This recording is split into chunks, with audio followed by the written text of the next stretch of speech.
Hello everyone, I'm Jenya Romanova and this is my YouTube channel. I created the educational platform Updaily and I want you to know it. That's why I'm recording this video. So my favorite co-host is bombarding me with questions today. And here's another question from her. Don't avoid doing something just because you know it won't turn out perfectly.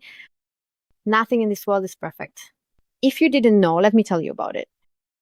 This whole concept of the ideal actually originated in ancient Greece. They strove for the ideal, and for them there was the microcosm and the microcosm being the human being.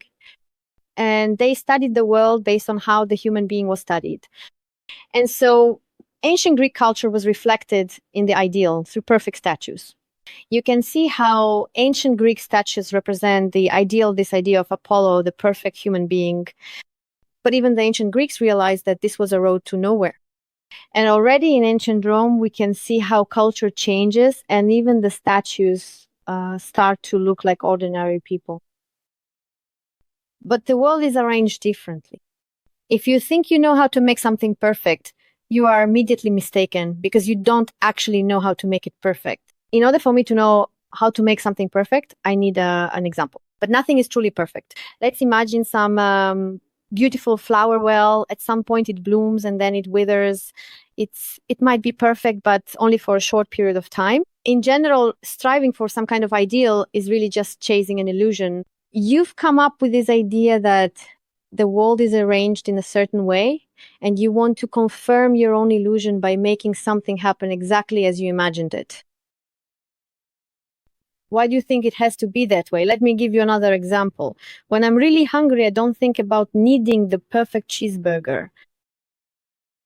At that point, I just think that I need a cheeseburger.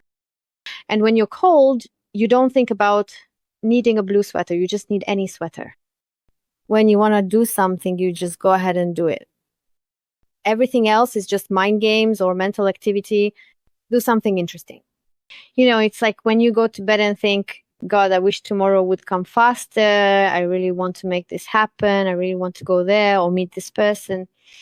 Let's imagine that on Friday you have your first date with your crush. Just imagine this is the man of your dreams.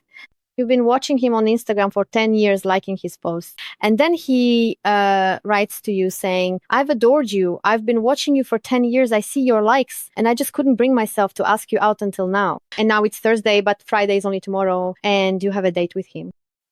What emotions would you be feeling? What feelings would you fall asleep and wake up with? Well, honestly, you'd really want it to come sooner. When will it finally happen? Oh, God, I can't wait. Well, it's pretty much the same in all other areas too. And if you don't feel those kinds of emotions in your work, in your relationships, in your life every day, then you're clearly doing something wrong. Try to figure out where you've come up with something for yourself that just doesn't work for you. And then you won't have that kind of problem.